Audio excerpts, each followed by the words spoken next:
Hey guys, how are you today?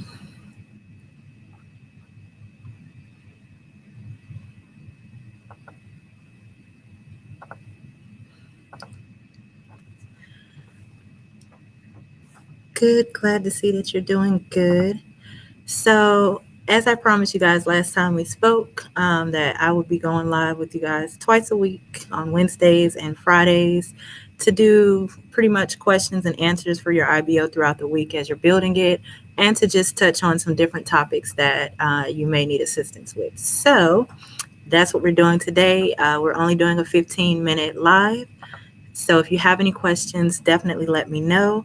As you guys know, you're pretty much free to chat in whatever you want to chat. I don't have many formal rules. But for those of you that are new, welcome to Arise to the Top. My name is Paris. Sorry, my hair keeps falling in my eye. My name is Paris, and I am the owner of Arise to the Top and Arise Business Consulting. You can join our Facebook group at Arise IBOs Only on Facebook. You can join our YouTube at Arise to the Top. So before we get started, just a little housekeeping.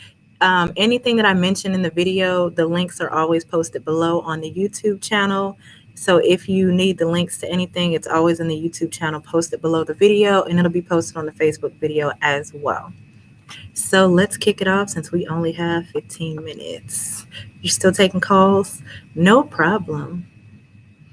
Oh, no problem for the information. It is definitely needed, I know.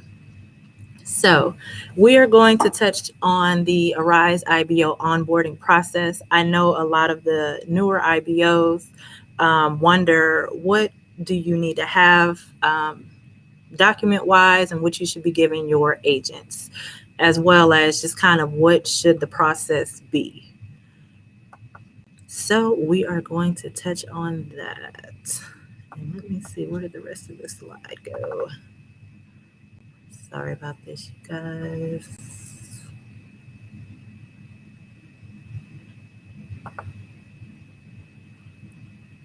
Let me do another screen share.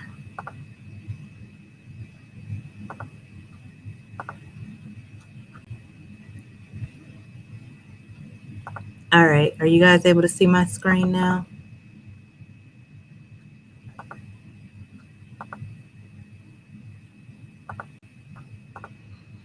All right, so when we talk about you onboarding your agent, we're referencing the process that you have for onboarding from the time your agent contacts you all the way through the time that you pretty much get them onboarded into your company, and then as you get them signed up for a class. So these are things that you should have done before you even start.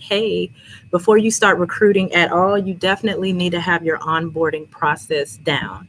Now, what I recommend is you go through and just kind of look at the avenues in which you'll have potential applicants funneling in. So if you are putting out job posts, then you'll need to take that process into consideration. If you're doing Facebook, social media posts, if you're doing YouTube videos, or if you're doing local marketing, how are they entering into your company? So for us, personally, we have ours all funneled into our application from the website, and then everybody funnels into our auto IBO system from that point. And then they start their onboarding process. So you need to have some sort of a process, whether it's everyone coming to an application on your website and then funneling through your process, or if you have social media, you can set up automated replies.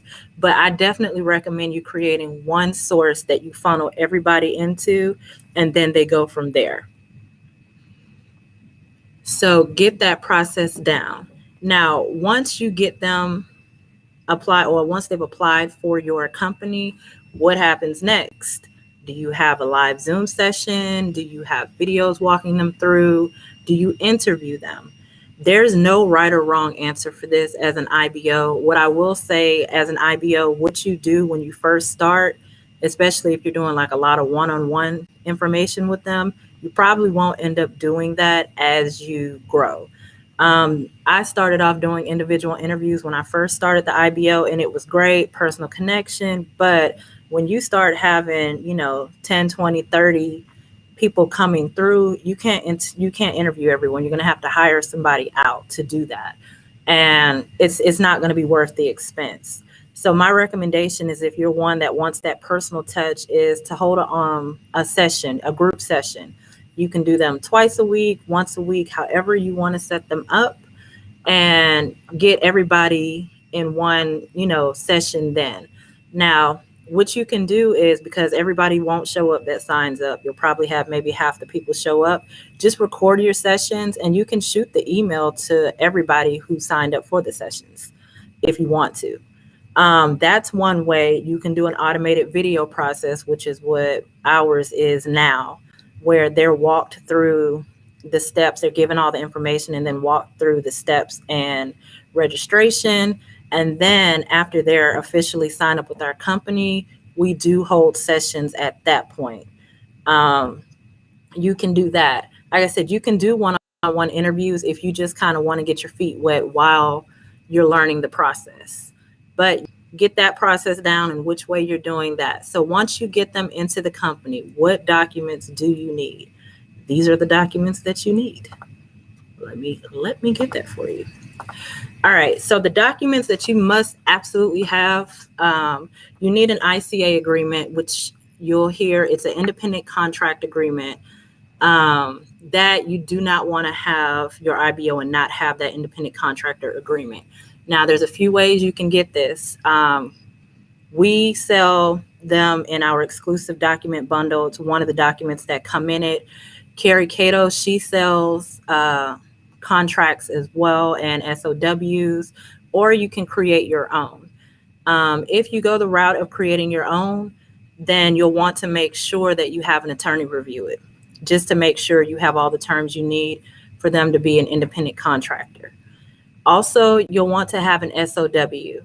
So that's a statement of work. Now, as your agents go through the process and they get their first client, you will be sent an SOW to sign by Arise for every agent that is servicing. And that's pretty much the contract for that client between Arise and your company. You sign it in the portal, and that's your contract between your company, the client, and Arise. But it does not protect you with your agent.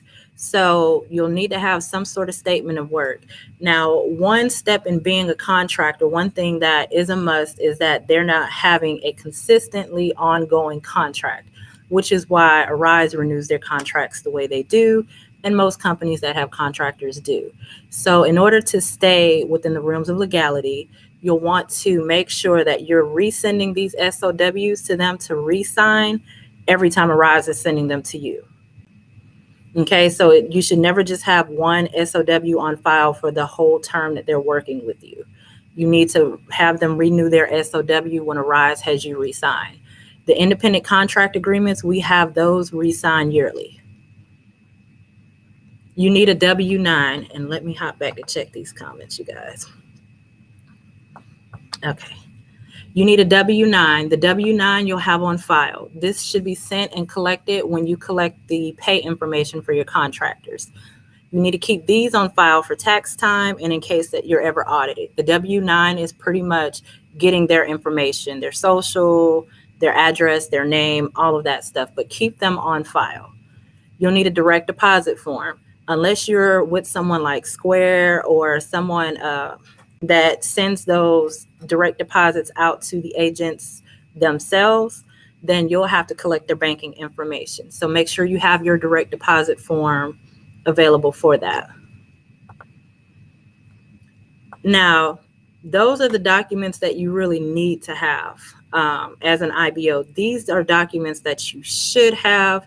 Actually, the invoice should be added to the need column. You need an invoice. So every contractor that you pay, you should be giving an invoice to. Your invoice needs to have how much they made, the fees that were taken out, and how much they were actually paid. And that's all legal. That's not optional. Every time they're paid, you should be handing out an invoice. Now, Intuit IOP, Square Contractor, and a bunch of others create invoices when you do the payments through their systems. But if you're doing like the ACH transfer, maybe you just started and don't want to take on those type of fees, then you can create your own invoices in Excel.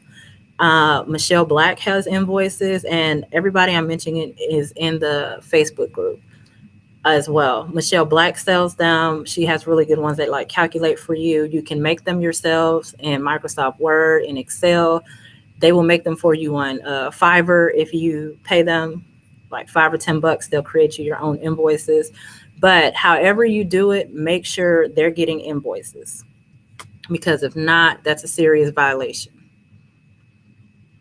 You should also have a welcome packet. The 3 things that go on the invoice, it should be how much they made. So that's the base of how much they made. It should be the fees that you took out, and then how much they were actually paid. And the fees that were taken out need to be on there.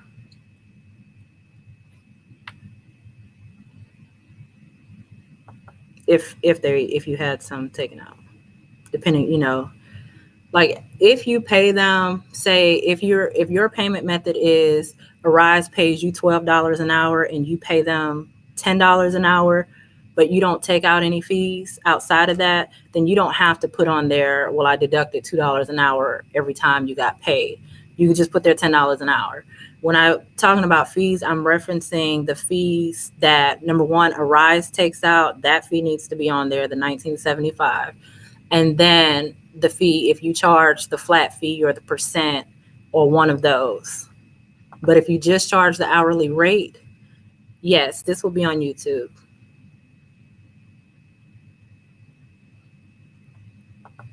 Then you don't have to worry about that aspect of it. The welcome packet, you need to have a welcome packet to give to them. It's just kind of customary. It's not a requirement, but you should. In your welcome packet, you should have things like your company contact information. I always tell IBOs, you need to be putting that any touch point you can. If you have a Facebook group, your company contact information needs to be there. On your invoices, put your company contact information there. Any packets or documents you're giving them, put your company contact information on there. The inability to get help from IBOs is one of the main reasons why agents leave companies. So your company contact information needs to be on every touch point that you have with them.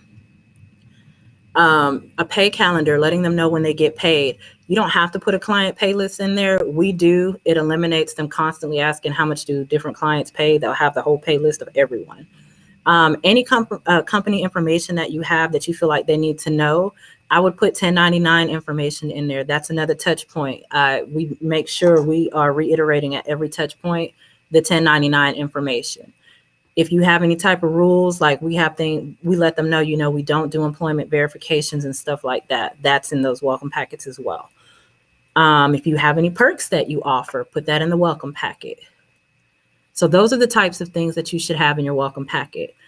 1099 email delivery consent. Not a requirement, but you'll want to send this out just for your ease and convenience. That gives you permission to deliver the 1099s to your agents via email or electronically, opposed to you having to mail them out. So we always just say, just go ahead and put it in your onboarding stuff so that you can have that up front and you're not scrambling the following year to try to get that information. Updated client pay. If you have the document packet that we have or in Masterclass, I think we just put the updated version in there like last week. If you don't have either of those, well, you'll have to create your own pay list. And you'll just have to pull those opportunity announcements and then you can create the pay list from that.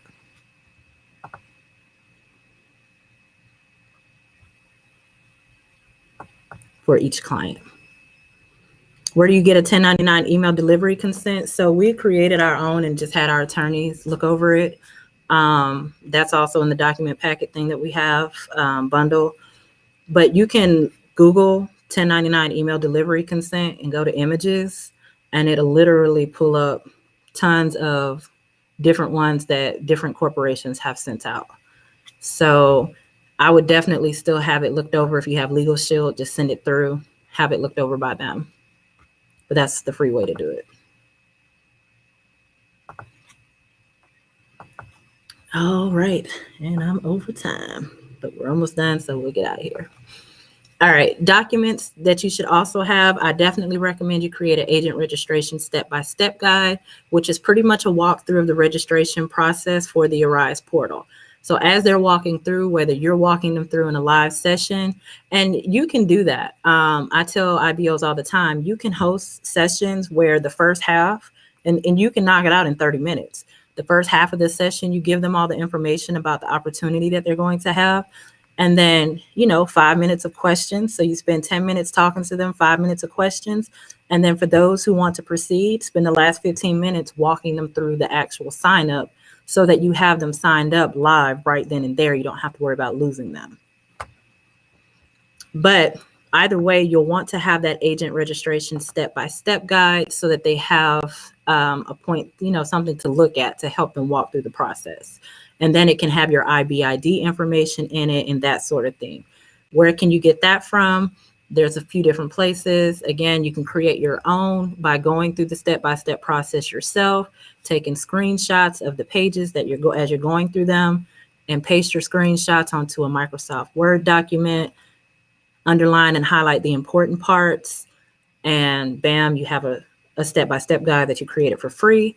Or we have this guide is included in our IBO document bundle.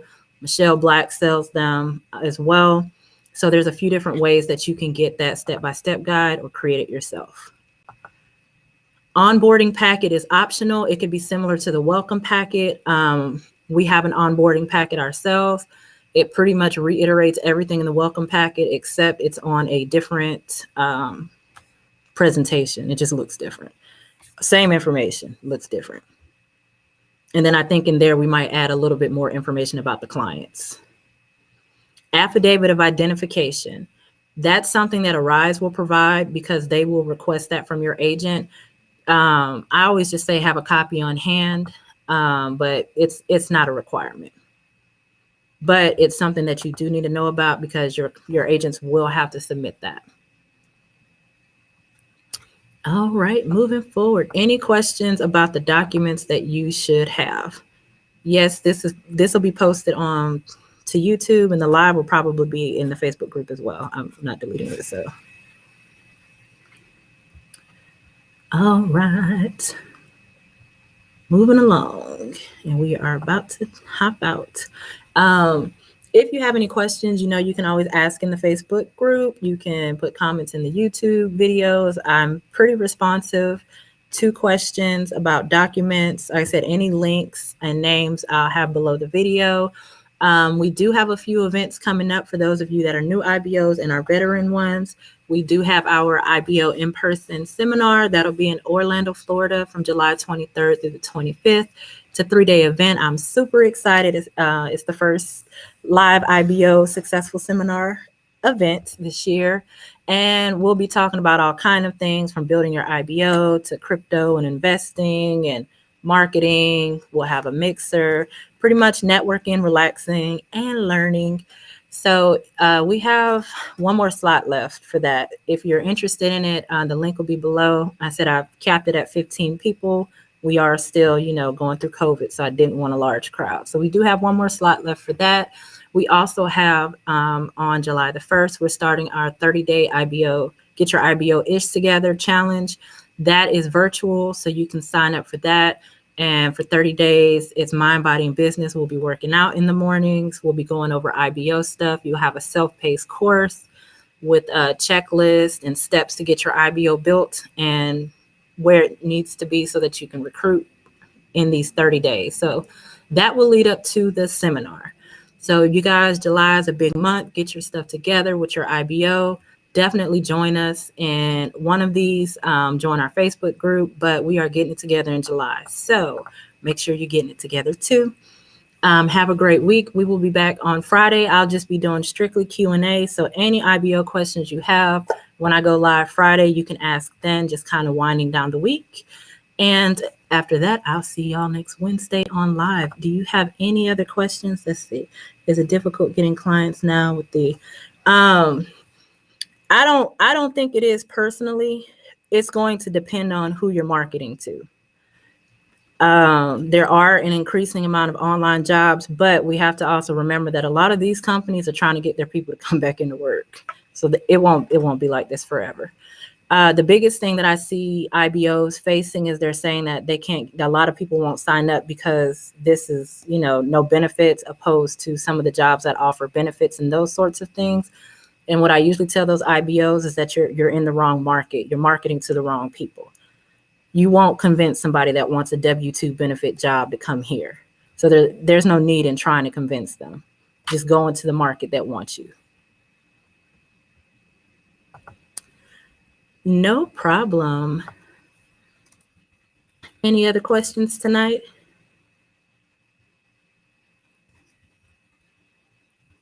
All right, you guys. Well, thank you so much for popping into my live. I'll see y'all Friday to answer any questions you have from the week for your IBO. And I said you can ask any questions you want in the Facebook or YouTube group. So I'll see you guys around, and good luck. Good luck on this IBO week. Go out and get some agents. Good night.